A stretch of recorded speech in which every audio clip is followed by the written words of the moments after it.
আলহামদুলিল্লাহ, মেসার্স প্রবাস বন্ধু পোল্ট্রি 6 এর পক্ষ থেকে আপনাদের সকলকে জানাই আন্তরিক শুভেচ্ছা এবং অভিনন্দন। তো আমাদের এখানে একজন বাচ্চাগুলো ধরে দিচ্ছে আর একজন বাচ্চাগুলো করতেছে। এই ভ্যাকসিনটা করতেছি আমরা, এটার নাম হলো বার্ড ফ্লু, রানীক্ষেত এবং বার্ড ফ্লু কিল ভ্যাকসিন। এই ভ্যাকসিনটা আমরা মোটামুটি আপনাদেরকে দেখানোর চেষ্টা করতেছি। ভ্যাকসিনটা 5 দিনে দিতে হয়। আমরা 5 দিন বয়সে 6 দিন বয়সে ভ্যাকসিনটা করতেছি 0.2 সিসি করে। এটা হলো ইনসেপ্টা কোম্পানির, 0.2 সিসি করে করতেছি।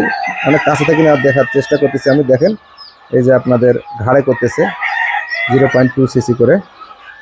তো অবশ্যই আপনারা ভ্যাকসিনটা করবেন। ভ্যাকসিনটা করার পরে ভ্যাকসিনটা যখন শেষ হয়ে যাবে তখন আপনারা PK5 দিয়ে পানি দিবেন, যার জন্য মুরগিটা বাচ্চাটা ব্যথা না পায়। PK5 চলবে মোটামুটি 2 দিন এবং মুরা প্লাস চলবে।